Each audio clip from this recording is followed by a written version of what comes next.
Just to go. I got a little. I wanted to start off with the with the tweet that you sent me about the recruit from Michigan. Yeah. Just because I just wanted to throw it out there, like we talk about it, and literally it was almost exactly 24 hours later that you sent me that. It was like exactly 24 hours that you sent me that. I'm like, holy crap. Then we got the Zach Wilson thing. I have a mind-blowing Tom Brady possible stat for you. Okay. That you're going to be like, what? I'm telling you, it's crazy. And then we have just quick on the dead money. Just quick little thing on the dead money. Yeah. Everybody loves talking salary cap. So, you put Nick Saban on the list. You did. Nick Saban? You sent me an article about the mega conferences. Oh, I just sent it to you to look at. I didn't even really. Yeah, I can hit it for a minute or two. Yeah, no problem. Okay, you give us the highlights and I'll respond to it. And then I got the baseball thing, and I got to make sure I open that up on my phone. That was the power rankings, right, or whatever the hell. The baseball power rankings. Yes. I don't have the power. I just have a couple teams that are hot and not. So that's okay. I was just going to respond to what I saw on that list, okay. And there were just a couple teams that I was like, oh damn, like that's cool and bad. Some like I was like, oh my God, I can't believe how bad that is. And then there was others that are like, wow, it's about friggin' time they're creeping up that list. No, definitely agree. Okay, so we'll leave that at that. Then we have some Open Championship, and then we have 72s. I don't think it's going to be a particularly long one. No. Although you never know with us. Minutes. Yeah, you never know. That's true. What's up, everybody, and welcome. No, we're going to start that over because I never pressed record. Yes, I have 3 beers in me. I was done working. I worked today. Picking up the kids, having beers. I love this guy. I worked today, but then we were done working like an hour and a half. We doing pools? Yeah. Now it's just maintenance, right? No more opening. Fuck it. No, all the openings are done. Now it's just like cleanings and repairs. Filters and yeah, that kind of stuff. So yeah, we were done at like 1:15, and I'm like, I got nowhere to go. I'm not going to go all the way back to AC to come back and pick them up at 3:00. It makes beer's cheaper than gas at this point. So I just went and sat at the bar nearby and had a couple beers. It's a race, I think. It's incredible. So, what's up, everybody, and welcome to Bump and Run. I'm Pete Colasano. Thirsty Pete Colasano, joined as always by my good friend Scott Bracey. What's going on, dude? Good afternoon, buddy. How are you? I'm doing okay. We were texting, or I was texting you the other day, and you cut me very short. It was almost rude until you let me know that it was because you were playing golf. So how did that go? Not bad. 89 at Sunset Valley in Pompton Plains. I know when you're busy because your text response are 1 or 2 words, and then you're like, I'm freaking doing something. And I'm like, all right, Jesus Christ. Well, then I feel bad because I know I'm not giving you what you're looking for, and I'm like, LOL, yep, nah, whatever. And then I'm like, all right, dude, you're just not giving me what I need in this relationship. So how'd you play? I was playing great. I think I had 7 pars, a birdie. Ooh. But then 16, 17, 18, I went 8-6-6 to close. I was fucking exhausted. So what was your final score? 89. It could have been. So you would have been in like the 85. Yeah. Oh, dude. Yeah. I ran out of gas. It was a hot one yesterday. It does happen. And we teed off at 7:20 by the 4th. I was going to say, because I was texting you pretty early, and you're like, we're teeing off. I'm like, whoa, all right, good for you. Yeah, we got paired up with a guy, that random guy. He was fucking soaking through his clothes by the 4th tee box. I'm like, and that's usually me. And I'm like, oh, this is going to be a long day. Yeah, that's funny. Oh, boy. Well, there's some very fun, interesting, I don't even know what you want to call it, Zach Wilson stuff that we're going to have to get to. But I wanted to start off, every once in a while, we kind of need to pat ourselves on the back. Now, if we're being honest, and we try to be as honest as possible, but if we're being honest, we don't do this nearly as often as it happens, of us being dead on balls accurate, dead nuts on point with something. It happens way more often But this time it was almost like we said it and it happened within minutes. You sent me a tweet literally 24 hours after our last episode where we were talking about what would the effects be in recruiting in the Big Ten of USC and UCLA going, joining the Big Ten. And what did you text me? Literally almost exactly 24 hours later. Breaking news. Rancho Santa Margarita athlete in California, Collins Achampong, has committed to Michigan. Isn't that something? Was there any reason given why it ended up being Michigan? Did he talk about that at all? A little bit, just development and, big fan of the education and everything else. But I think it's funny because we were literally saying, hey, do you think with USC and UCLA, both Southern California teams coming to the Big Ten, do you think that's going to help with recruiting? And we were only, 2 or 3 years early with that comment because here we get a Southern California kid committing to Michigan. And I have to believe that played in his head. You can go to USC, you can go to UCLA or Michigan, and you're going to go all the way to Michigan instead of playing locally. I think, number one, that says something about Jim Harbaugh. I think that says something about the Michigan program, a team that was in the field of 4 playoff teams last year. And I think it says a little something about the state of USC and UCLA as well. So I don't know if that happens. I got to be honest with you, I really don't know if that happens, if that's not in the news of them joining the Big Ten. I really don't. It may have. I just don't know that it would have. You don't have a lot of kids from Southern Cal joining, with Ohio State. I don't know. Is there a lot of kids on Ohio State that are, they're more south than west. Yeah, why would you leave the Southwest, like Southern California, to go, the Rust Belt? Were you surprised? Were you surprised with him committing to Michigan? I knew he had him in his top 4. I knew Miami was a lean for a little while. Were either of those 2 Southern California teams? UCLA was. USC wasn't. Yeah. Interesting. And I think the 4th was A&M. I think Texas. I think Jimbo with his A&M money. Well, just ask Nick Saban. Jimbo Fisher's been buying up all the great players. So. And Michigan's been putting D lineman, DN. That second pick in the draft doesn't hurt there either. Absolutely. This past year with Aiden. So I'm looking big kid, freaky athlete. So that's. What position is he? Defensive end. They're gonna have a defensive end. Replace him immediately, just like that. Boom. Lovely to see. I just thought it was funny that we were talking about, and this happens all the time. Again, I am patting us on the back, but I'm not at the same time. This happens repeatedly that we talk about something, sometimes later that day, sometimes within the it's actually happened where we say something and within the podcast it actually happens, especially during like free agency and stuff like that.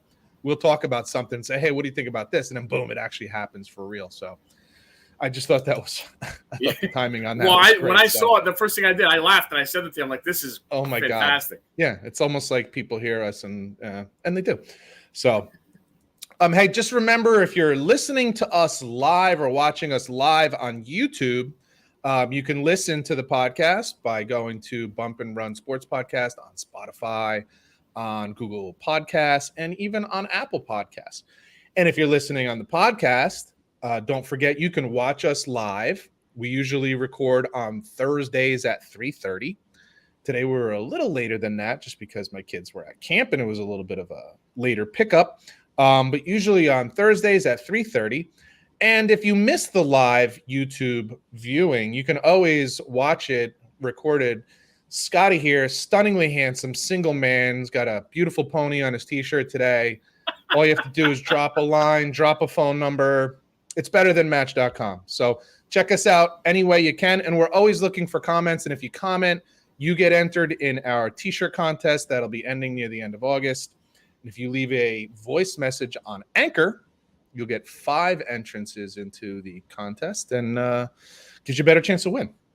So I'm a little concerned right now. I don't know if it's a big deal. And frankly, we don't even know if it's true. But I'm a little concerned that I'll explain why in a minute. The big news of the week, the big brouhaha of the week was that Zach Wilson's ex-girlfriend, former girlfriend, came out and said that he was kind of having some kind of sexual relationship with his mom's friend. Anybody who's paid any attention to this, you know that Zach Wilson's mom is kind of a hottie. Like, she's kind of a hottie, and we'll assume that she hangs in the same group. You may have similar type friends. So the memes that have been going around are, I have to say, some of the best stuff going. Like, fantastic. So you have to understand that if you didn't know, Zach Wilson played for BYU, and they're the Cougars, and it was like a Cougar attacking a Cougar. You have this is the first time the Jets have scored 40 points since 2018. I'm sure I heard one about throwing bombs, banging moms was my favorite. I saw one that was like that had Tom Brady making some kind of face with Zach Wilson saying, "How old is Giselle?" Like, I heard all these kind of things. I'm like, this is great stuff. So, what do you think's going on, and what is your reaction to it? And then I'll tell you, I'm starting to like. It's fun as hell, but it's scaring me. I don't think it should scare you. I think it's. I'll tell you why. True. Well, you want me? Yeah, go ahead. You go. No, go ahead. I want you to go, and then I'll tell you why. It makes me a little nervous. Gives me pause. I think the teammates love it. Right. First of all, they are having some fun with it. They're having some fun with it. Let me interrupt you there because I just want to say this is where I think Twitter has actually hurt sports because players are talking long before they think, and they should probably think a little before they tweet. Yeah. But I have to give these guys some credit. They've been like having some fun with it, giving Zach some credit. Like, he's earning some street cred. All the stuff that the players have been putting out on Twitter has been hilarious or kind of fun. So go ahead. Confidence is sky high if you're looking at it from a teammate's point of view. Yeah, for sure. I text you that I'm starting to like this kid. Comes out yesterday on Twitter, and I don't know the direct quote, but someone goes, "Hey, I had the boys golfing in Idaho this weekend. I wasn't on Twitter. I miss anything?" What I miss? Yeah. Dude. Love it. I actually like because he was kind of like pulling away from it, not engaging, which is smart. But very opposite of Baker Mayfield. Acknowledging something at the same time. So it's like. So at this point, do we know if it's true? We still don't really know if it's true, right? No, we still don't know if it's true. All right. So here's the only thing. I want to see the lady friend. I kind of want to see too. I want more details. So this is a funny thing about the business that we're in, right? The business that we're in, we want this to be true. And then we want pictures, we want iPhone videos, we want stories, because this is this kind of stuff that can make our podcast go for 3 hours. And there is certainly part of me that wants that to happen because that'd be so fun. Listen, the reality is Zach Wilson's a good-looking kid. He's a quarterback of a team that play football, an NFL team, period. It's an NFL team that plays in New York. And, it's kind of odd because you figure he's 22 years old. He can pretty much have anybody he wants in his 20s if he really cared. And here he is potentially after someone in their 40s, whatever. It's not for me to say who you should like. What scares me about this, or what causes me a little like, oh boy, is that while I saw a lot of potential, he didn't have the greatest rookie season, right? And now this gives me a little Johnny Manziel feel. And that makes me a little nervous. All right, hold on. Let me interrupt you for a second. Let me just say, he hasn't Baker Mayfielded it. He hasn't Johnny Manziel'd it as far as like his response, which I like. I like that he kind of, the response that you just gave that he tweeted, I kind of like that because he's not reactionary. He's playing it very cool, which says to me like he's kind of a cool dude. You know what I mean? He's not losing his shit and pressing. So I kind of like that. But I'm a little concerned that he's starting to get in the tabloids, and I don't think that's ever good. If you weren't looking at it with jet glasses on, would you still be nervous about it? I am looking at it with jet glasses on, and that's probably why I'm nervous. Yeah, Well, you just said this. Twitter hurts guys like this, and social media hurts guys like this. You don't think Namath was having a fucking blast? Oh my God. Oh, of course. Yeah, of course. You know what I mean? So yeah, of course. No, I've said this a million times. Like, John F. Kennedy would never have been president in this day and age because of all the women he slept with that were known, that it was kind of well known. Right. Just wasn't reported on. You can't even get away with anything like that anymore. No, again, it's not like red flag territory, but it's just, I just don't want to see him in the tabloids. I don't want to see this become a thing like that. I want his play to be what's talked about and not his personal life. And right now, the only thing that, frankly, that's worth talking about is his personal life. I'm just concerned how he's going to handle it. That's all. Now, what we've seen so far, especially with the tweet that you mentioned, he's handling it good. And I don't know, there's part of me that says it's good that he's not addressing it, because he's kind of, by not addressing it, he's kind of saying it's none of your damn business. And if it's none of your damn business, then he's not dealing with it like it's a circus. And if he's not, then it's not a circus. Like, media types might be trying to do whatever they're trying to do, but he's not. And that's a good sign. I just don't, I want to see him talked about for his football, not for this kind of stuff. I get that from your point of view, but as a non-Jet fan, and I love busting balls with the Jets, but I got to tell you, I like this kid. I'm starting to like this kid. Isn't that funny? Because I look at it, leadership might not be the right word. Moxie. How about moxie? Confidence, moxie. Ballsy. Yeah. And you can tell, like I said before, the teammates are starting. He's feeling his oats a little bit, man. That's like, it's all right. Yeah, they're all looking like, all right. If he's a left guard, nobody gives a shit. But a quarterback, it's of course, of course, yeah, of course. So I just, listen. It's can you first game of the year? Who are they playing? The Ravens. Dude, they beat the Ravens. Can you the back of the Daily Post? God. Let's go. The memes. There's gonna be Zach Wilson with a penis and a cougar all in the same meme. Like, you can see that. You can see him coming. Two round mounds or something. Like, let's go. or you might go like pan the stands for like Wilson Cam. Like, who's he banging today? Like, which mom is he banging? Today? Barstool or something. They're gonna have a blast. They should have a blast with that. Portnoy should go nuts with that. So. I just think it's fun. We'll see where this goes. I genuinely hope that it doesn't become a circus. I wouldn't mind seeing who it is. Listen, do you remember when Arnold Schwarzenegger got caught like banging the nanny or something like that? Yeah. And then you see her and you're like, what? Yeah. Like, that's what you like. Yeah. And she looked like John Lovitz. And you're like, come on, dude. So this chick better be hot. You know what I mean? Like, she better be hot. So I wouldn't mind getting a look-see to see what he was all. And then the other side of it isn't the ex-girlfriend banging his college roommate? Is that what's going on? Yeah. I don't even know. See, I don't follow that. I don't know. That's crazy. Well, maybe she's just scorned. She might just feel scorned. She got left for a lady half double her age. You could have had the $45 million man, and now you got the guy working at Walmart. I don't know. Excuse me, Peter. He's on the Commanders practice squad. That'll upset somebody. Could have been set for life, and now I'm like working for minimum wage. I heard this yesterday. It blew my mind. I just want to throw it by you because I was like, oh my God, is that even possible? And I got to give credit where credit is due. And I friggin' hate the guy, but I'm going to give him his credit. It's not Florio. It's Nick Wright, Fox Sports. He's growing on me. I got to be honest with you.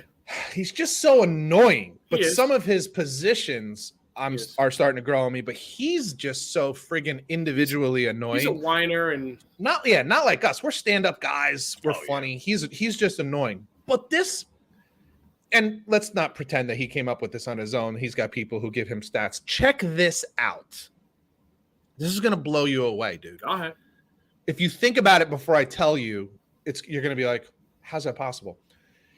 If the Tampa Bay Buccaneers go to the Super Bowl this year, not even win the Super Bowl, just go to the Super Bowl this year, Tom Brady will have more wins, more playoff wins against NFC teams than anyone in history. Get the fuck. More than Aikman? More than Aikman, more than Montana. Montana had 11. Montana was my next guess. Montana had 11. And he'll have 12? He'll have 12. Oh, now you're counting the Super Bowl wins with New England, right? Yeah. This is what makes it crazy. Yeah. Everyone who's listening, just remember tremendous. He played in the AFC for 20 years. Jesus Christ, that's if they go, now, listen, there's no guarantee they go to the Super Bowl, but it's certainly not out of the question. No, I mean they're one of the 5, probably you would think like 5 favorites, right? I would think they're definitely one of the 5 favorites to go to the Super Bowl. Who do you got ahead of them? Kansas City, Buffalo. Yep, but that wouldn't be in the NFC. Who's ahead of them in the NFC? In the NFC, they got to be top 2 or top 3 in the NFC, no? Rams? I would think, yeah. You got Rams, maybe Green Bay, but they took a step back. I wouldn't put Green Bay. Maybe San Francisco, but if they're going with the young kid. No one in the East? Arizona? No fucking way. No way. No. Philadelphia? No, they got to be 2 in the NFC. The Cowboys? So Tampa Bay is a real option, a real possibility to make it to the Super Bowl. Forget about winning. All he has to do is make it because then you're playing an AFC team, so it doesn't matter. That's crazy. He, after playing 20 years, and it all comes down to that, 6 Super Bowl wins gives him 6 wins against NFC teams. Yeah. And now he had 3 the first year, 1 last year, which gives him 4. He could have 2 more this year, assuming they get first place in their division. If they get a bye, gracious, he would have 6. That would give him 12, and Joe Montana has 11. Now maybe Aikman has a similar number, but they were always in first place, so they always had a bye. So it's usually only getting 2. Yeah, that's a good point. But even the years that they didn't go to the Super Bowl, they went to the championship. Lost to the Niners, lost to somebody, Right. So. Wow. Yeah, you can look that up. But I was like, oh, my God, it's friggin' bananas because he was an AFC quarterback for 20 years. And in 3 years, listen, and because of 6 Super Bowl championships, he'll lead. If they go to Super Bowl, he will have more NFC playoff wins than anyone in history. That's mind-boggling. It's beautiful. But that also has a little something to do with being able to play at 45 years old. That's crazy, right? That's nuts. That's all right. Now I want to get into something is near and dear to my heart. Every one of our listeners loves this topic. Guys, please, it won't be long. Do not hang up. Do not change the. Just bear with us. I think we're starting to win people over with this, though, because they're starting to realize how important it is.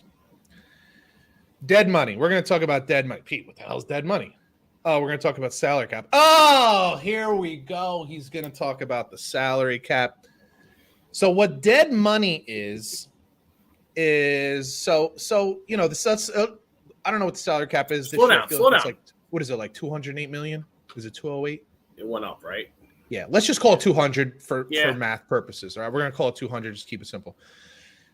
Everybody has to remember that you have players on your team that get either guaranteed money or their bonus. What do they call it? Your signing bonus gets prorated over X number of years, and if you either trade that player or cut that player, all of that signing bonus gets banged into one that last year, whatever that year is.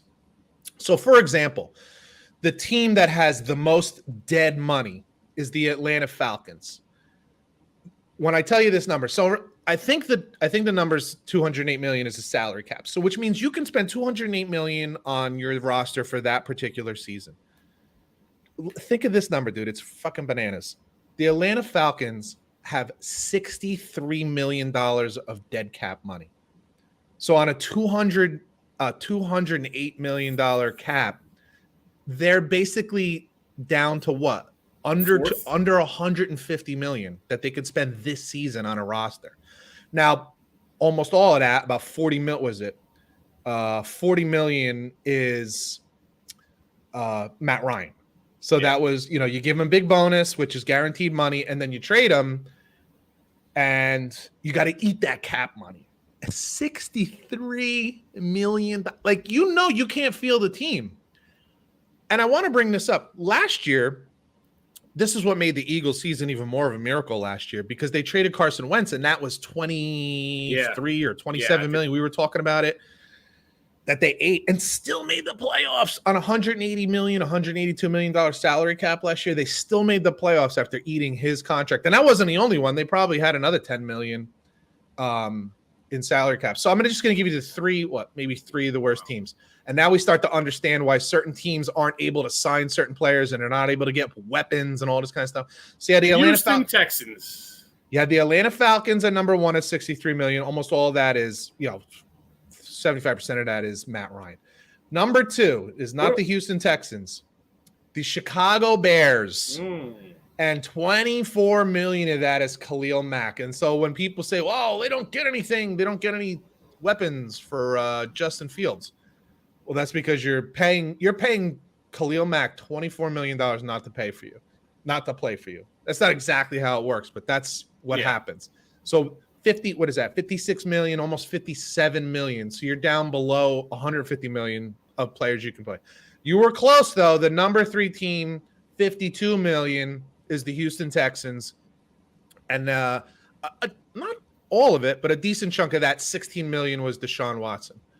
Okay. And then the Eagles are still in a hole, 52 million, but I want to go down because I want to go down to the teams that are in the best shape. Let me get down to this here. Okay, let's see. I went too far. Here we go. Who's the number 1 team with the least amount of dead cap space? Take a guess. No, the New York Jets. Yeah, I was going to say that next. $2 million. $2 million. They haven't made any mad cuts. Well, but they were one of the worst teams 2 years ago. And Joe Douglas, he got rid of guys. They paid a lot of that last year. If you remember last year, they signed a bunch of players, but they gave them 1 and 2 year contracts. Most of those guys are either still on a team or they're gone. The biggest dead money hit that they have is $500,000. Ryan Griffin or something like that, tight end. Los Angeles Chargers, only $3.6 million in dead cap money. So if you have $280 million to spend, they still have $205. And who spent a lot of money in this offseason? New York Jets went and spent money, especially on linemen, tight ends, receivers, all this stuff. Denver. Chargers did too, right? Chargers went out. They fixed any kind of offensive line woes that they had. They spent some good money, smart money in the offseason. Washington only has $6 million. So let me see. You mentioned Denver. Colts only have $7 million. Amazingly, the Chiefs only have $8 million in dead cap space. All the moves that they make over this time, even with Tyreek Hill. Let me see. What was their number 1? Linebacker Anthony Hitchens is their biggest dead money. Let me see. Where is Denver? Let's see. Baltimore Ravens only have 12. And with the Rams, with all the moves that they make, free agents, trades, they only have 13 million. They're sitting at the 21st. You know what? Because all those guys play. They make good trades. They make smart trades. Yeah, they do a good job with that. Tennessee is okay. Then we got Denver is at 19. So they're 13th least. So that's why they were able to make the moves they make. And their biggest one was Jawan James, $6 million. Yeah, lineman. So I bring this stuff up because it's so clear. You can see which teams made moves and which teams didn't. And it sets you up for your future because if you have a lot of dead cap space, I know this sounds boring, but you should care as far as your team because if you're wondering why aren't they making big splashy moves, it may be because if you're who did I say was the worst one? Bears, Atlanta, and the Bears. If you're wondering, well, why the hell isn't my team making big acquisitions? It's because they can't. You have to field 52 guys, and you can't go and get big money players. This is why the Jets went after Tyreek Hill. Even though they didn't get him, they went after him because they don't have the dead money. They can make these types of moves. Whereas Atlanta, Chicago, Houston, for a team that was bad, usually the bad teams are the ones that are making the big moves. They couldn't do it because they just didn't have the cap space. All that dead money. Dead money is the worst. That's why they call it dead money because you don't get to use it, right? It's worse than saying we only have, when once the offseason comes, we talk about the salary cap. And we often at that time we look and say how much do teams have available? Yeah. Right? Because we're going to see that's kind of how we figure how active they'll be in the free agency market. But we don't talk about dead money. We just look at how much they have available. This is the time of year you start looking and you say, well, and you look at who has it, they make those moves, and those are usually the teams in the next. You'll almost see a correlation. Less dead money usually correlates, if they make good moves, to improvement in their record over the next 2-3 years because they're able to make moves to improve the team. Sometimes that's through the draft, sometimes that's through free agency, but it's impossible to make the moves if you don't have the cap space. How many years does dead cap money affect you? Because with Atlanta, they did the same thing. They did the same thing with Julio Jones, right? They had to have taken a hit with that one. Well, that's why I was interested that Philly is still so high on the list. Yeah, that's what I was trying to tie this to. Because they have Fletcher Cox almost $10 million, but they're still sitting on $52 million of dead cap money. Like, wait a minute, did Fletcher Cox retire, or did they release him or something? Oh, that's a good question. Because I thought retirement money doesn't hurt the dead cap. They must have released them. They must have released them. All right. Seattle, $46 million in dead cap space. Yeah, that makes Russell sense. Wilson, $26 million of that. That's half. That's more than half. Yeah. New Orleans is still paying $33 million. So, but if you look, that's nothing compared to the top. Anyway, it's important. It's important to think about as you look at your team and you're hoping for them to make moves and you're hoping to make improvements and you're wondering, well, why aren't they making moves and are only doing it through the draft? This is why. They just dead money is the worst. And GMs, this is how you think GMs get fired for bad moves, and they do, but it's the bad moves that create dead money because you got to cut a guy because he can't play or he sucks. That's what kills you because you can't make a move to replace that guy. So that's why what Joe Douglas's brilliance was over the last 2 days. Over the last 2 years was short contracts, 1 and 2 year contracts or a 1 year with a team option, that kind of stuff, because it gave them that, flexibility moving forward. So it's huge. I forgot what I was going to say. Shit. Sorry, I was talking too much. That's why. Yeah, you got a little long-winded there. Oh, these are the only comments that we get. Pete talks too much. Damn it! What the hell was I going to say? But see, for you, that's why Denver was able to make that move because they had that kind of flexibility. But Seattle looks and they say, we're a dead team anyway. We're not going to win this year. We'll move Russell Wilson. We'll take a $26 million cap hit, dead money on Russell Wilson, but we're going to stink anyway. So we'll stink and get him off the books as opposed to stink and have him on the books. Now, next year, we'll have to take a look at this again and say, are they free now? Did they free up? Maybe they'll be free of Jamal Adams at that point. I don't know. That was the worst trade in maybe Seattle history. Yeah, it was a bad one. And we'll see what happens with that. Damn it. That's what made that trade with Jamal Adams so great because they got them off. The Jets got him off the books without. I know what I was going to say. That's why the draft is so important because you can replace the guy very cheap, but then the Rams just spit on that the last 2 years for us. Yeah, there's two ways of doing it, right? Yeah, there's two ways of doing it. Now, my guess is the Rams way can't go on for forever. It's not a sustainable way, but it's just not because you're constantly giving up more than you're getting back. You have to. Yeah. So now they don't have a first-round draft pick for like the next 3 years. And you can say, well, what's the big deal? It doesn't really matter too much right now. Yeah, well, but if Aaron Donald, exactly. If Aaron Donald did retire, as he likes to say, or if Matthew Stafford got hurt, or if we've said Cooper this, Kupp gets hurt and takes absolutely. Yeah, we've said this for the last 2 seasons now. The Rams are very thin. They're very good at the top, but then they don't have great players backing those guys up. They don't have much backing them up. Whereas you look at the Steelers who do it the exact opposite. The Steelers are one of those teams that are very plug and play. You get hurt, no problem. Next man up. The Rams are not going to be next man up. It didn't hurt them last year. It didn't matter, right? But we'll see about that moving forward. The only injury they had was Robert Woods, and then they go get Odell Beckham that same week. So exactly. On the cheap, too. They got him really cheap. So, these things matter, but it's interesting that they don't have the cap hit that I would have expected. What's Cleveland's hit? Let's take a look at that. Because now you got me thinking with him and Baker. Well, I don't know. Oh no, they did release him.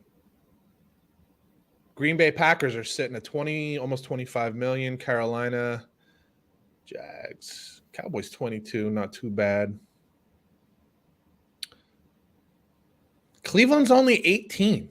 Almost 19. And their biggest one is Austin Hooper, tight end. I guess what, they release him? Wow. Yeah. So or trade. All right. So that's it. I mean, it does matter. It's, it's not sexy talk, but you know what? Here's what I'll tell you for our listeners. Here's what I'll tell you. When you know this stuff and you get into conversations with people that are similar minded of fans, like if you're a Buffalo Bills fan and you have this kind of information, it makes you look good. You know what I mean? Like, I don't understand why the Bears, I'm a Bears fan. I don't know why they didn't go out and get a wide receiver. And you're like, well, let me just tell you, they're $54 million in dead cap space. And the cap this year is only $208 million. So they only really have $145 million to spend on players, blah, blah, blah. It makes you look smart. So let me just say, you're welcome. We're happy to make you look smart. And it's our pleasure. Okay. Now, just, all we ask is that you give credit where you got it from. You say, this is what's going on. Now, I tell you, these guys over at Bump and Run Sports Podcast, they got their shit straight. That's how I got this information. So forward the link over, send it to them weekly. Come on, let's go. There's a good article where you can find this, touchdownwire.usatoday.com, and just go there and look up like dead money, salary cap kind of shit, and you'll find it all there for your team specifically. But it just gives you a good idea of why your team is doing what they're doing or not doing, why they're not doing. When you have questions like, I don't get it. Maybe they wanted to, they just couldn't. You just absolutely couldn't. Nick Saban finds his way into the news again. What was going on there? I sent you a link. Nicholas Saban. He's been very vocal lately. Yeah, he's getting in his old age, he's getting mouthy. Yeah. He's really not happy with the NIL stuff, and I think that's been sending him off the making him become a lot more vocal. Yeah, the headline in the article you sent me was mega conferences are here to stay, and he's not a big fan of it. Yeah. For a guy that's owned college football for the last 12 or 15 years, he is and listen, I respect what he's got to say about this because I don't think there's anyone more plugged in than a guy like that. And as two huge college football fans and teams we like are very popular and very rich, this doesn't concern us as much because we have the funds. But dude, we talked about it a couple weeks ago with like your Rutgers, your Northwesterns, your Wake Forest. What's going to happen? Yeah, because if you're going major conferences here, what do you cap it? 3, 4 tops? Yeah, and then you cut out all the chum underneath it, like. And then where do they go? What do they do? Like, yeah, well, so what's interesting about this is that just because Nick Saban sounds like he's complaining and he's should kind of be, we all look and say he should be the last one to complain considering what college football has done for him. It doesn't make him wrong. Correct. And less conferences means less conference champions. The Pac-12, if you look at just what with recent news, with the Pac-12 losing UCLA and USC, what it does is it makes it even less likely that the Pac-12 will get a participant in the college football playoff if it stays at 4. They were already struggling to get a team into the playoff, and now it's almost like you're not even one of the Power 5 conferences anymore. So my question to you, like, for example, if Oregon were to go undefeated, now I have sources that are saying Oregon is, I shouldn't say Oregon, Phil Knight is actively looking for a better place for Oregon to play, not bring teams to the Pac-12 for them to go somewhere else. I don't know what makes sense for them being as far northwest as they are, but let's say Oregon goes undefeated, or Washington Huskies, who every once in a while they put a team on the field that's really talented, really good, play great defense, tough place to play up there. Let's say they go undefeated this year. Are they in, or not at this year? This year's not a good example because USC and UCLA will still be in the conference. 2 years from now, Washington goes undefeated. Oregon goes undefeated. Have another beer. I'm working on it. Washington goes undefeated. Are they in the playoffs? Ohio State's got 1 loss. Alabama's got 1 loss. No, and Alabama's 1 loss is at Penn State or like something like that. Alabama's 1 loss is at Georgia. Georgia's undefeated. Alabama's got 1 loss against Georgia by a field goal. There's only 4 teams in the playoff. Oregon's undefeated, and all they've beaten was Arizona State, Oregon State, Wisconsin, and and Boise and Tulane. Yeah. Are they in? I can't imagine they are. They're not in. They're not in. They're not in. And that's why last year was so cool with the Cincinnati angle. Yes. Because I think that's the last one we're going to see that one, Coach. Well, if these mega conferences keep going the way they're going, I can't imagine any other way.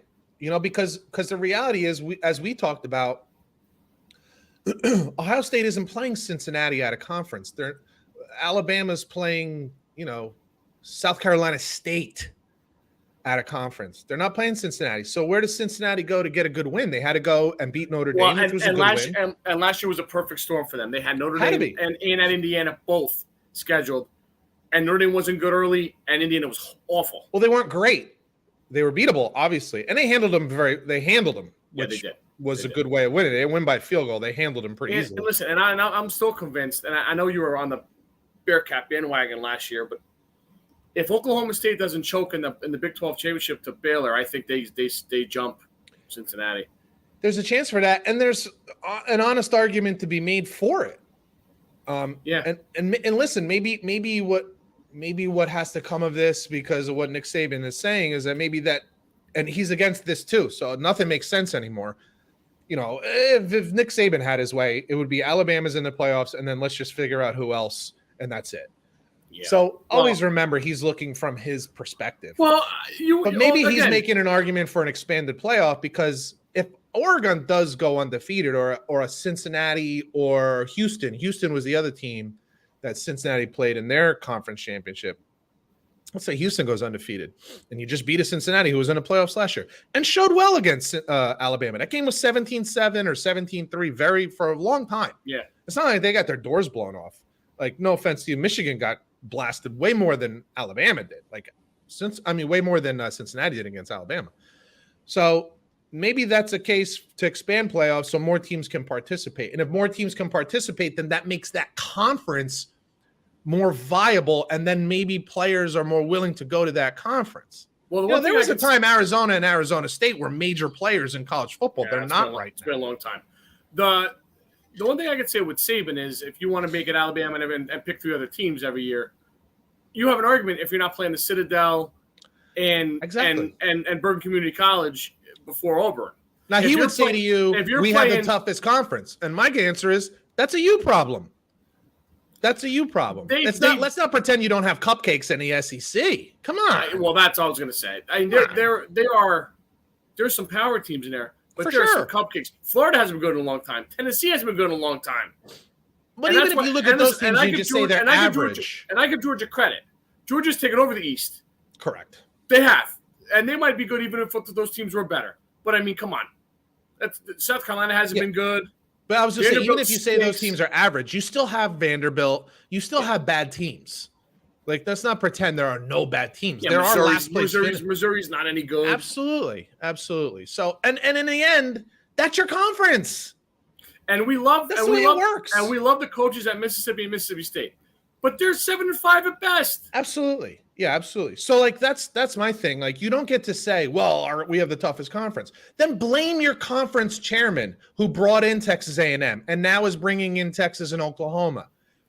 You don't get to bring in these heavy hitters and then say, yeah, they bring us more money. We just don't want to play them every year. Fuck off. That's the point of having a mega conference. You should only play in that conference. Okay, well, so Saban has an issue with that. That's my next question to you. Oh, my last question to you, I should say. So let's say we go to 3. Yeah, it's possible. 4 mega conferences. Who would be the megas? Well, I'm saying we'll go ACC, still a mega conference? ACC, SEC, Big Ten, then they figure out something out west. What do you do now with these teams? Do you realign Rutgers and Maryland and put them in the ACC? I think does Notre Dame get stuck now? Do they have to go to the Big Ten? Like, what's going on with this is, you bring up Notre Dame. That's a whole nother story about the fact that they're not in a conference. West Virginia, they shouldn't be. If they're not gonna go out west now again. But who knows? So you can't make those teams do that, and this is the problem with like Rutgers and Maryland being in Big Ten. You can't make them change conferences, but they should. Like we've talked about, they should. You can't make them do it. I genuinely don't know. You know what the funny thing is, what you say, if there's 4 mega conferences, that actually makes sense. But then what it should be is that the winner from each of those conference championship games is the one who makes it to the playoffs. That'd be something, huh? Well, you want to talk about college. It doesn't get any college simpler. football. College football is already the best regular season sport going. Absolutely. Now, if you have 4 major conferences and you're playing everybody, dude, it's going to be bananas. Yeah, it's a must watch. Let's just say you have to play. It's going to be insane. What is the normal college football schedule? 11 games? 12 games? 12. They play 12 game schedule? Yeah. Yeah, so let's say 11 games have to be in conference. If you have 4 mega conferences, you have 4 conferences that have over 12 teams. So what is the Big Ten going to have now?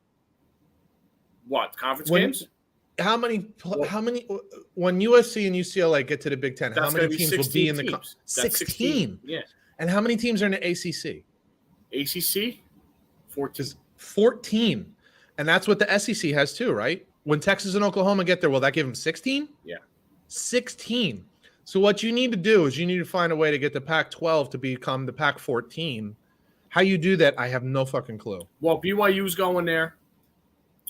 Are Houston, they? I think's going there. UCF and one other team next year. Yeah. Central Florida right. is going to be in the Pac-12. That's our point with this whole thing. Oh my God, that's bananas. But no, they're going to the Big 12. They're going to the Big 12. They're going Big 12. Big 12, which is still weird. At least it's not all the way to West Coast. That's really crazy. Okay, so then what you need to do is you need to get the Pac-12 to 13, 14 teams, and 11 of your 12 regular season games have to be in conference. You get 1 out-of-conference game. 1 out-of-conference home game. Like we I don't care if it's home or away. Well, like we talked about last week, with like giving those small schools some cash. That's what they don't want to go away. It's money, dude. And you get an easy win because you need to have 6 wins to make a bowl game anyway. So well, where are the bowls going to? We could talk about this all day. I like the bowl games. I do too. But if you're watering this thing down, but see, how's Purdue getting 6 wins in the Big Ten with USC, UCLA coming in? I don't know, but if you give them that one, if you go to 11 conference games, they're not getting 6 wins. Maybe they can get 5. Say you get the bad year. Say you get the tough year where you got to go at Michigan, Penn State home, at Ohio State, Wisconsin, USC, Michigan State. That's their problem. But that's where the little guy gets stepped on here. But no, you know what? Nobody gives a shit. And obviously, the Big Ten chairman or president doesn't give a shit about Purdue. No. You're bringing in UCLA, and you're basically saying to Purdue, Northwestern, Minnesota, and Indiana. And Rutgers and Maryland.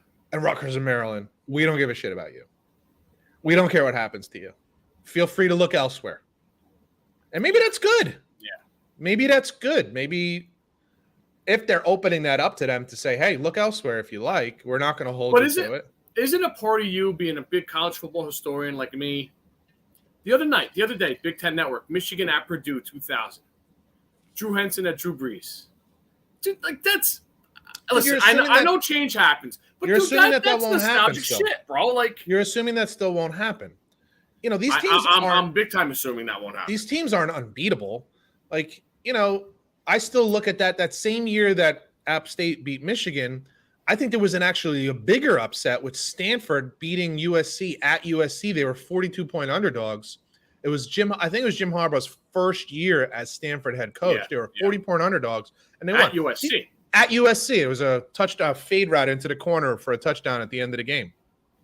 I remember because it was huge, and I remember thinking, God, these upsets, it's just different in college football. When, if a 15-point underdog wins in the NFL, you're like, oh, my God, that was a really huge game. The Jets beating the Patriots the Rams at L.A.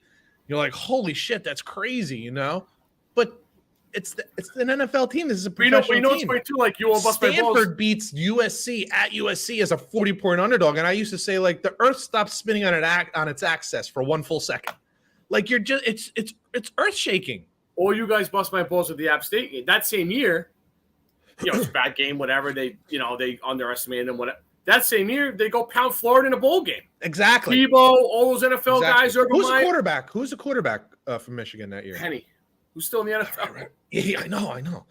Yeah, so those things will still happen. But what, to your point, is that you're less likely to get, how often does it happen at Purdue? You get a Drew Brees and maybe you win the conference championship. And now it's really hard go to a Rose with Bowl. the NIL.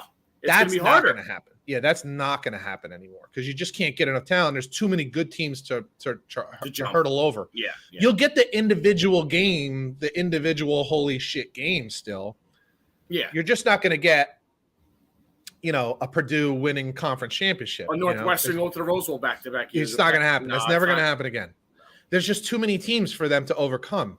Your biggest threat was Ohio State and then Michigan right behind them. And then the next sub-level was kind of what? Penn State, Wisconsin. Michigan State. Yeah. But you think like, hey, we can do that. And when you're probably only going to play Michigan or Ohio State, you're not going to play them both. Now you throw USC and UCLA into that. I know. That's like saying you're going to have 4 extremely large wins as opposed to 2. Right. And it's just not going to happen.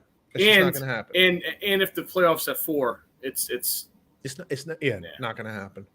So that's the detriment, is that those mid-level and sub-level teams the sub-level teams have lost any chance of either making the playoffs or winning their conference. It's just never going to, like, if you look at the last couple of years, I'll give you an example, like Kentucky. Mm-hmm. They've been good. Mm-hmm. They probably last year maybe were like 9-3, 10-2. Like they're very good number. Yeah, one of those. Right? And beat Iowa in a bowl. Yes. A New Year's Day bowl. A Kentucky, even though you're playing against Alabama and Georgia, if you're 10-2, you're like, man, we're not that far from winning a conference championship. Like, it's possible. If a couple players here, a couple players there, maybe we can do it one time. You throw Texas and Oklahoma into that mix now, and you're like, yeah, that's the gauntlet becomes way too difficult. Now you're eating 4 minimum. Yeah, at best 9-3, and you just nobody's winning a conference at 9-3, and that's a great season. But that's the problem. You're never in the hunt.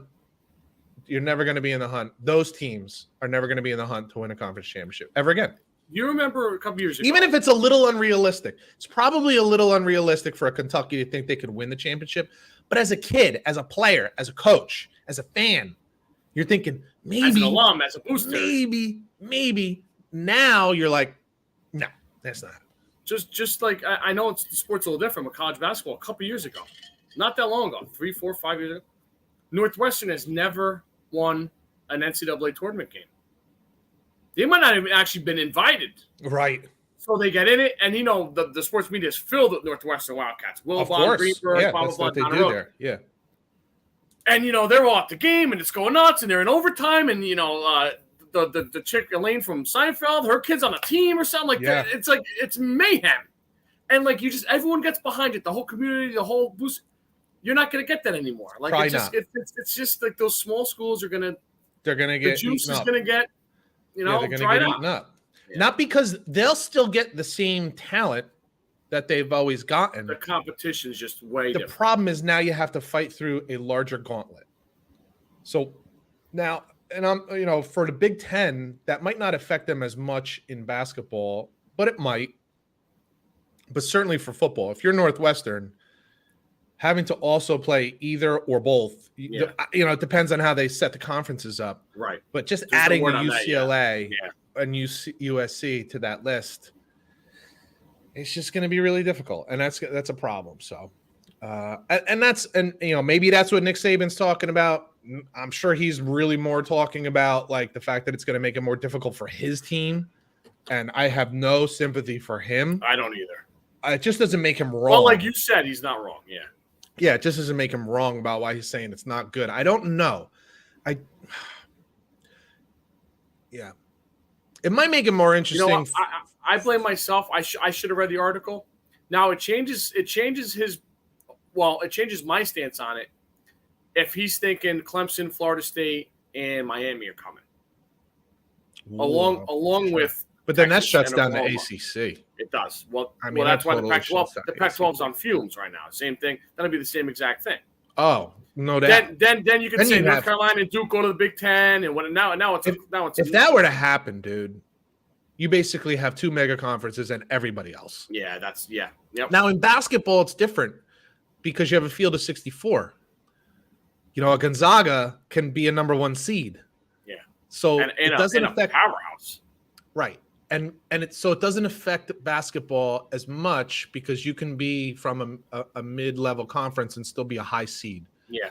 But in football, I mean, you at that point you're talking because you only have 4 teams making the playoffs. Because this is really all it matters for, right? Like it has nothing to do with bowl games. It has to do with playoffs. It affects the playoffs, conference championships and playoffs. So I mean, forget it. We just mentioned Kentucky. You throw Florida State, who's on the rise. They're not back yet, but they're on the rise. But you throw Florida State, Miami, and Clemson into the SEC.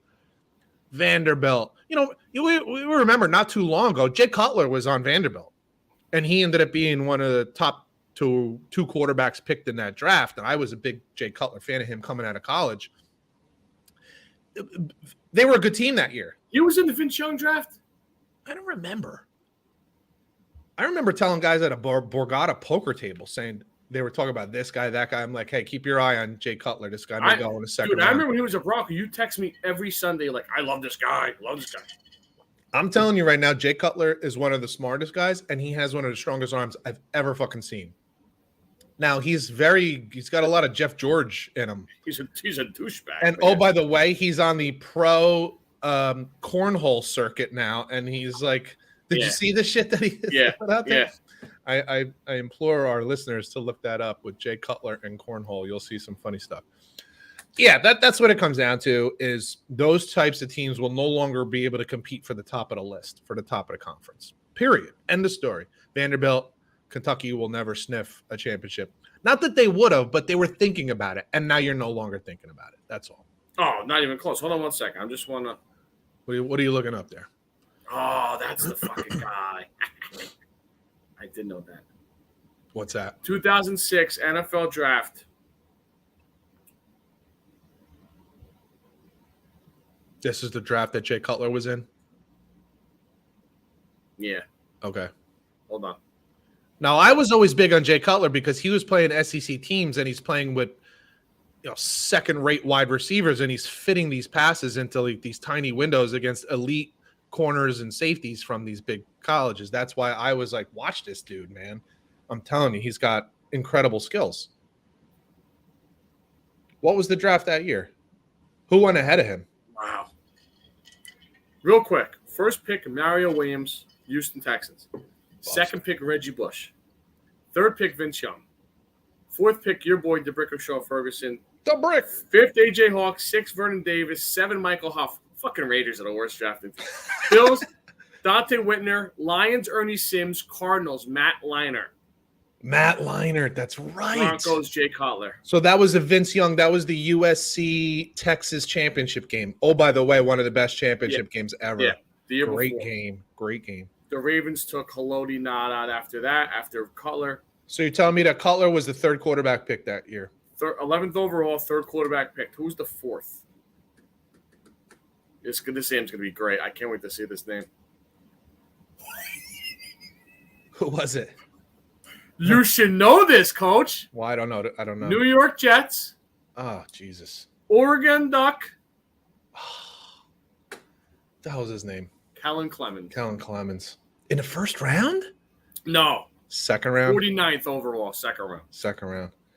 So let's be honest. Jay Cutler was the best pick in that first round that year. You passed on Andrew Whitworth, Greg Jennings, Devin Hester, Maurice Jones-Drew. Oh, it's beautiful. Jay Cutler was the best pick in that draft. Best quarterback. And what's that tell you? Wasn't even close. He didn't have a bad career, dude. He did not. I was pissed when fucking McDaniels traded him. Yeah, I mean, he put up some major numbers. Let's be honest. That's why I don't love the Raiders. Yeah. Anyway, we're running out of time here. Why don't we talk a little baseball? The Score came up with their MLB power rankings for 2022 as of right now. And no surprise right now that the New York Yankees are at the top of the list. They lead the league in home runs. They're also they have 58 stolen bases. They only had 63 all of last year. So at least it looks like they're playing a little bit more. I don't know if I want to go as far as saying small ball, but they're doing some old school baseball keeping stuff. Their options open. I mean, it was all just nonsense. So they have 56, which fourth in stolen bases this year. That's actually stuns me that they're fourth in stolen base. They got 58. They only had 63 all last year. Number 2 is the Houston Astros. Number 3 is the Dodgers. No surprises there. Atlanta 4, Mets 5. Although the Mets have been kind of coming a little bit down to earth. They got some pitchers coming back. They got Scherzer coming back. DeGrom coming back. Should be very interesting to see how the Mets do moving forward. Surprisingly, Philly at 6. Now, they had like a 3-game losing streak. I don't know if they stopped that yet, but we'll see. So there was a couple team that surprised me on the upside. Now, remember, this is like a sliding scale. It moves. It's not just who has the best record right now or at a given point. It's just who's playing best right now. I was kind of happy to see that you have the Seattle Mariners at number 10. Not because I care about the Mariners, but just because they're they had those battles for years with Jay Buhner and those guys against the Yankees, and then they just struggled for a really, really long time. And now they're kind of back in the hunt, at least, sitting at 45-42, 9-1 in their last 10 games. So we like seeing that. Minnesota Twins kind of starting to compete again. They're 48-40. They're one of those teams. I don't know how they do it, but they go through this kind of like decade rotation where they play well, compete for a championship, usually don't get it. Then they sell off all the pieces, they rebuild, and here they are again at 48 games over 500, playing really well. And there was one team specifically. The Baltimore Orioles. Yes. Again, this is just as baseball fans, right? You and I are, neither of us are Orioles fans, but this is a storied organization, have had great players, have had great teams throughout history, and they've been just bottom dwellers for so freaking long. Now, they're not, lighting the world on fire. They're 43-44, but they're 8-2 in their last 10 games.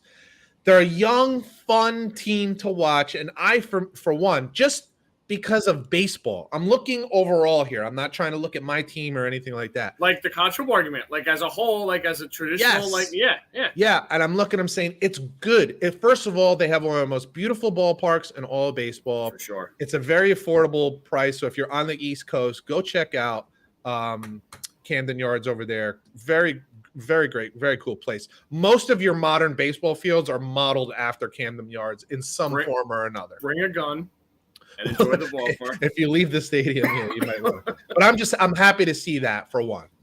What stood out to you? Blue Jays aren't having the year a lot of the Vegas hotels thought, putting up their preseason numbers. 14th. Yeah, they're 14th. They're 45-42. They're they still just fired their manager yesterday. Never a good sign. Usually that's a kick in the ass, and it worked last night. They beat the Phillies, I think. So that's Angels are a 38-49. You got the best player in the game. But that's all they got. That's all they got. It sure seems that way. Their pitching's brutal. What other team was I looking at? Cubs are 25th ranked on this team at 35-52, 34-52. What are the Padres? They were still up there. Let me get up to 9? that one here. St. Louis, Minnesota. Close. San Diego 7. 49-38. Although they're 3-7 in their last 10 games. So they got some talent. Beautiful ballpark, obviously, beautiful city. I know West is tough, dude. You got, Giants and Giants and the Dodgers, and then and the Giants were right there close. Not that close, apparently. 12. 16. Yeah. 43-41, also 3-7 in their last 10 games. Yeah, they've NL West struggling a little bit lately. They've hit it a little bit, yeah. So as I go to the bottom of the list, that's where I really started to get intrigued. I was like, really? Dead last. Do you know who was on there? Washington Nationals. We're the Reds. The Reds got to be up there, down there too. Right? They are. They were at 27. Yeah. But I'm looking at the bottom and I'm like, Washington Nationals won a World Series. Was it 2 years ago? Yeah, 2 or 3 years ago, yeah. And now they're the worst team in all of baseball? Well, they got rid of everybody, too. They did. I don't like seeing that. That gets me upset. Oakland A's? 30-58 is Washington, and I just don't like that. They're just, you win a championship, and then there's a yard sale. And I don't know that Washington to be one of those teams. Washington, D.C. I agree. Is a big city. There's a lot of money there. I don't like seeing that. So that the upsets Marlins did it twice. Yeah, and the Marlins are way ahead of them. They're right in the middle of the pack. Oakland Athletics at 29. Yeah. Now this is a team with your sabermetrics with they traded 6 guys in spring training. Their stadium going for Matt Olson to Atlanta. The Mets got Bassett, 2 other positions, Kana and somebody else. They traded Manaea to the Padres. So they got guys all over the friggin' 29 and 58. They were in a couple weeks ago, man. Their catcher's pretty good, and they have one other guy. Other than that, it's like Jesus. Now, if you know anything about Oakland historically, they'll probably be 500 by the time September comes in, and it'll be 4 games out of the playoffs, and somehow they'll sneak in. But I don't know. They'll bring up a couple young pitchers or whatever the hell they do. I'll take that bet this year. I know they're way back. Kansas City at 32 and 52. Another team that won the World Series 7 years ago. It's ugly to see. I'm at the Yankee game Tuesday night. Mike Moustakas is batting 9th for the Reds. I'm like, the guy was a stud on the Royals. The Reds beat them. The Reds beat the Yankees, and I'm like, isn't that a game they were up 4-1 and they end up losing 3-0? They lost 4-3. They got me sick. And then your Cubs at 25. What I will tell you is, let me get to a certain point here. There are like 20 teams that are more or less at 500, right around 500. So the good side of it is there are a lot of teams that are competitive, playing hard. Not selling maybe yet. Hanging in there. That's exactly what I was going to say. As a fan. Now we're Yankees fans, so we really very rarely have to deal with this kind of thing. But there's fans all over the country. Right. It's hard. It's hard when your team starts selling off your best pieces. Like you get used to these players. The Yankees were, I don't know if they're playing hardball with Aaron Judge, but especially your homegrown players, it's hard when your team doesn't sign them, and especially when they trade them off. And you're like, this is why I go to the ballpark at this point. You're not playing well. You're not a great team, but I go to see certain players. They're our guys, and then now they're not there anymore. You're like, what the hell, man? This is all I got. And you take that away. And you only do that when you're fully buried. You'll see Washington, if they have any pieces left, they'll start having a yard sale now right around the All-Star game. You hear the Juan Soto with, he's the next stud. He's 23. Oh, get rid of George. We'll take Juan Soto. It's not that easy, guys. Yeah, and you don't want to necessarily do that because you already have this fan base backing those players. So at the very least, it's good to see that more than half the league is at 500 or better and playing well, at least competitive. And that's just good for the fans. That's, if there's anything we've tried to do on this podcast, which is different from other things that you'll see on TV and other radio shows, people are either coming from the from the league perspective or from the player perspective. You know what I mean? Like, what's best for the players? Dan Le Batard is always like, doesn't give a shit about the team, doesn't give a shit about the league, doesn't give a shit about the fan. We always come from a perspective of what's best for the fan, okay? And often what's best for the fan is what's best for the player because it's the fan that pays your salary. I've said this a million times. Yeah. Owners do not pay players. Fans pay players. You got NBA players now making $40, $45, $50 million a year max contracts. It's not the owners that are paying that salary because the owners are making money on these teams. It's the fans. Okay, it's fans that pay that. And if your fans suck or if the fans think that the teams are giving up and aren't trying anymore, they're not showing up and they're not paying for that stuff anymore. So it's good to see that still I guess you would say like 2/3 of Major League Baseball in July, halfway through July, are at least competitive. Yeah. You know what I mean? Whether or not they make the playoffs or not, as a fan, you're still looking and you're saying, well, maybe they can. If they go on a run, if you go 9-2 over your next 10 games, you're half a game out of the playoffs, which is great. And I think that's important. Keeps the game strong. Yep. You know what I mean? Keeps the game fighting strong. Last thing, because we're totally going to have to do this quick. Open Championship is happening. First day, we got the leader is at -8 at the Old Course, St. Andrews. Yeah, right? I was going to say, Rory, great first day. Xander's in there. Scotty Scheffler. Dustin Johnson, signs of life. Tiger was not good at all. He had a rough go of it. He's battling. Last I saw, he was +6, I think, on 12. Yeah. European guys advantage. Obviously, they know the winds, they know the greens, they know it's bananas, dude. Yeah. I was texting my buddy before, and I was like, I was working from home today, and I had the golf on. I'm looking up. You catch up, you look up like once in a while, and like you just see a ball rolling, and you don't know if he's 14 yards from the green, a cliff, or a building. I know. Everything looks exactly the same. Like I watched somebody. I don't know if it was Schauffele. I think it was Schauffele putted from off the green. It was clearly off the green with a wood, right? Did you see that? I don't know what he. I thought he just putted it, and the one I saw, I thought he just putted it. But it goes up the hill, so it's clearly off the green. Yeah. And to your point, I wasn't really sure when it got on the green. Yeah. The only reason I knew was because he ended up almost putting it in, and he skated by the hole by like 2 inches. It was a beautiful putt, but I really genuinely wasn't sure when it was, at what point it was on the green and when it wasn't. So I get that. Yeah, it's interesting.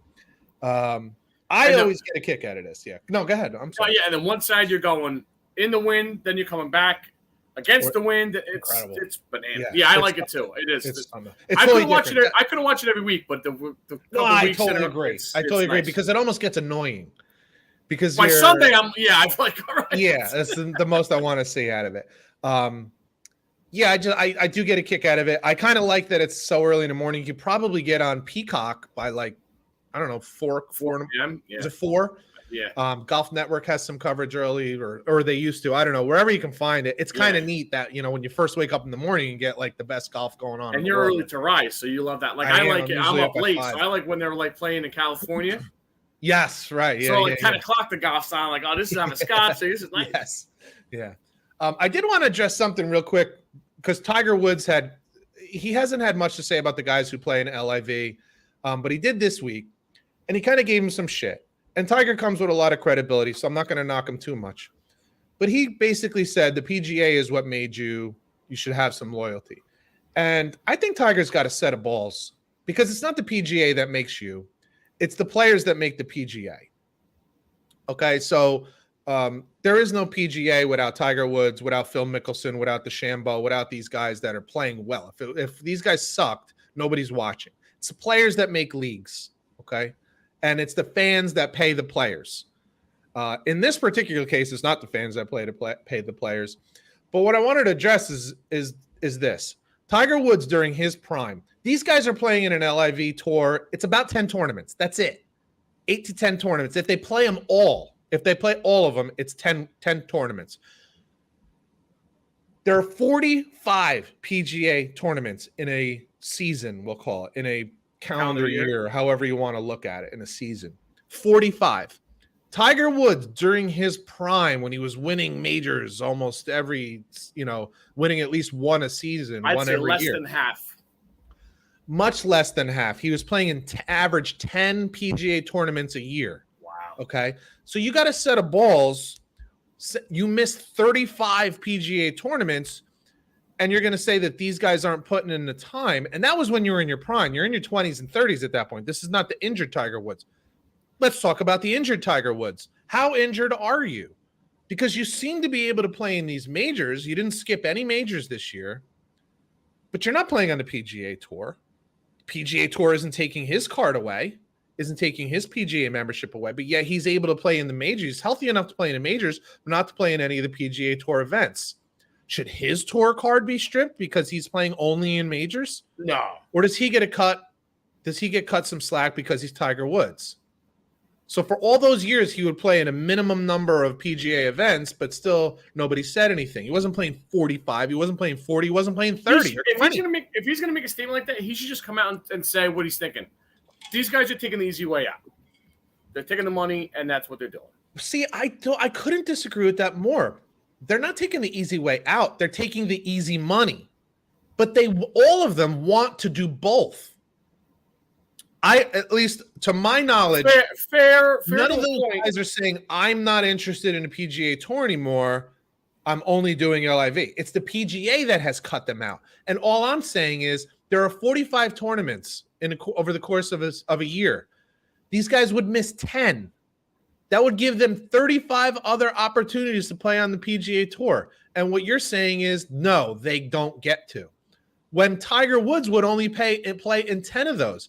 Tiger Woods has his hero tournament that's out there in Taiwan or Vietnam or whatever the hell it is. That's not a PGA Tour event. Nobody ever stopped him from doing that. It's hypocritical. And then when the PGA commissioner, president, whatever the hell he is, comes out and says, well, these guys are taking Saudi money. I've said this before. I'm going to say it again. Is NBC on in Saudi Arabia? Is CBS on in Saudi Arabia? Is TSN on in Saudi Arabia? Is the Golf Network on in Saudi Arabia? Because you are doing, if those are on, and my guess is that they are, these are global networks, global channels. Isn't the PGA taking money from NBC, Golf Channel, which is also part of NBC, and CBS? Aren't they taking that same blood money from Saudi Arabia that these players are taking it? Or is it okay if you do it? Let me ask you this. Does ESPN take money from China? Does ABC take money from China? Does NBC, does CBS, do they take money from China? Don't see you having a problem with that, but it's evil money if the players take it from those places. Don't be a hypocrite, dude. Don't be a hypocrite. And they're being hypocritical right now. It's okay for the PGA of America or the PGA Tour or the PGA organization to take money from NBC, who gets a significant amount of money from Saudi Arabia and China, but it's not okay for the players to do it? Come on now. Seems ridiculous. And for Tiger Woods to say that when he gets money from overseas, when he's got a clothing line that's, I'm willing to bet, made in China and sold in Saudi Arabia, you're a hypocrite, dude. It's either bad money or it's not. It's either a bad look or it's not. You can't be kind of pregnant, okay? You can't be sort of pregnant. Either are or you're not. You're either in bed with these people or you're not. And you're all fucking hypocrites because you're all in bed with Saudi Arabia and China, just in a different way. It's just not so visible. That's all. Tell me I'm wrong. No, you're not wrong. No. But you don't like that you don't like this either. You're more on you're more on the PGA Tour side on this one. Explain a little bit. No, I think they're just gonna have to mend fences and come together. It just Norman's got to stick up his ass for whatever reason, and then the PGA does too. I think he got poked in the eye. And my guess is he probably didn't expect to be. So then he fired back in the probably not the best way, and that caused the PGA to be even more. That's why obtuse about it. I think everyone's a little salty here, and they got to kind of just come together. But if this goes to court, I think the PGA Tour loses because there's no way. One of my things. Well, yeah, you can't tell anyone not to start a league or whatever, start a business. But one of my main things right now is I might change my stance on it, but I love Saturday Sundays watching on CBS or NBC. You know where to find it. You can't find this fucking thing. They're not even playing on Sundays. They're only playing 54 holes. Like, was that 3 days? They only play 3 days. Yeah, Thursday, Friday, Saturday. Interesting. Yeah. No, that's a different aspect of it. I'm just giving you my. Yeah, like it's. Yeah, I agree. Like I'm shocked. It's actually kind of shocking. This is totally different. But you would have thought maybe they had some kind of workout with Amazon or some workout with Netflix or some workout with, I don't know, whoever else, like some Paramount, something like some kind of, How come you didn't have some kind of streaming, it's only, what is it, on Facebook? And how the hell do you watch it? Is it on YouTube? Yeah, I think so. YouTube. There's better ways to have done it. I think maybe they rushed it, and that's just a business model problem, and that's a you problem. That's their problem. But I'm just saying from I don't know, call it the league perspective, like the PGA is black. It just seems absurd when you have lots of players that take off lots of weeks and they only show up the majors, and you don't have a problem with it. When Tiger Woods can go almost a decade only playing 10 tournaments a year, these guys could easily play 10 tournaments a year. They would probably play a lot more than that if we're being honest. Dustin Johnson plays every friggin' week. I know. When he was on the tour, he plays every week. DeChambeau plays almost every week. These guys are constantly working on their games. They're not bashful about getting out and playing. Xander Morikama. Yeah, they may not care about winning that tournament. They may just be working on stuff, but so what? They're there, and that causes people to show up. That you're locking them out seems to me, it just seems absurd, and it seems short-sighted. I think that's the biggest thing to me. It seems short-sighted because you're gonna give them shit for taking quote unquote Saudi oil money or Saudi blood money, but you take it. It's bullshit. You're a fucking hypocrite, and I don't like that shit. I don't like hypocrisy. So, 72 in a book, my friend. You did it again. I got 5 names for you as we get. Number 5, 1993 first round pick, 2002 All Pro, 3-time Pro Bowler, NCAA Hall of Famer, UW Huskies you mentioned before, former offensive tackle from the Falcons and Raiders, Lincoln Kennedy, big fella. Great player. Number 4, number 1 overall pick in 1974, Super Bowl 12 champion, 1982 All-Pro, 3-time Pro Bowler, Dallas defensive end, great nickname, Ed Too Tall Jones. Nice. Number 3, 2-time Super Bowl champ, 2005 All-Pro, 2-time Pro Bowler, former Giants and Atlanta Falcon defensive end, close to home here, Osi Umenyiora. Great name. Number 2, I don't like the prick, 11-time All-Star, 1972 Rookie of the Year and Gold Glove winner, 3-time Silver Slugger, Hall of Fame sock, former Boston Red Sox and Chicago White Sox catcher Carlton Fisk. Oh. And number 1, I love this guy, 5-time All-Pro, 6-time Pro Bowler, 1970 All-Decade Team, Hall of Fame Cardinals, and Michigan All-American offensive tackle Dan Dierdorf. Of course, top of the list. Bingo. Hey, speaking of Dan Dierdorf, did you like him as a broadcaster? He was very polarizing. Some people liked him, and other people really didn't like him. So he was all right when he was doing Monday Night Football. Yeah. And then he went to Sundays. He got now he's doing Hofstra football games. The guy. No, he did Michigan. He did Michigan radio. He just retired. Okay. Him and Jim Branstad are 2 Michigan linemen. He did Michigan radio for 10 years. Okay. And he never got to see that seems like a far fall from Monday Night Football, though. He's in his 70s too. I know. And you want to come back home, and he never saw them beat Ohio State, which is fucking crazy. He's crying in the booth it was a cool thing, and then that's how he went out because he couldn't do the Georgia game because he got COVID or some shit. So it's a good way to go out watching them beat Ohio State and then win the Big Ten, and then. So very cool, very cool. I always liked him as a broadcaster, but I feel like back listening to talk radio talk about him, he kind of always Theismann and who? I don't remember. Mike Patrick? I don't remember. I just always thought he was pretty good. I don't know. I mean, he was a little corny, but I don't know. I come to expect a little corny. I don't know. I always kind of thought I thought he was better than the way they talked about him. It made him sound like he was some buffoon, and I never thought that for a second. Hey, how about this day in New York Yankees history? In July 1920, Bob Musial, not to be confused with Stan Musial, Bob Musial drove in 42 runs, setting a record for a Yankees rookie in a single month. Did he drive in 42 runs in 1 month? Pete, that was a little before my time. You don't know about July 1920? Don't. Jeez, you call yourself a fan. How was Jesus? Was he cool? You could ask Bob, not Stan Musial, and he might be able to give you an answer on that. I think he's been gone for quite some time. I would think 42 runs in a single month, setting a record for a Yankee rookie in a single month. Maybe that's what he had at that point, and that's a lot. I don't know. I got no more information on it. That's all I got here. That was pretty crazy. It's well done. Thanks to Pick'em Pete for the New York Yankees trivia and fact calendar this day, July 14th in 1920. So how about that? Fantastic. Well done, my friend. For Scott Bracey, the handsome and single Scott Bracey, I'm Pete Colasano. You've been watching and listening to and we'll see you guys next week. Later. I hope you're staying in tonight. Well, you throw one little wrinkle into what you're saying and it throws you off. Jesus Christ. I didn't even get going yet. All right, dude. Very good. What do you got going on? Thank you, buddy. Nah, just dinner. Of course. I'm going to cook dinner, I think. Yeah. What do you make? A little pasta, sausage. Oh, little sausage, a little braciole.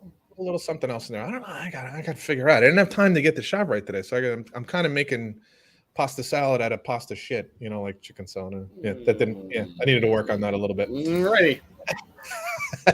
All right, dude. I'll talk to you later. I'll have this later. Sounds good. Bye.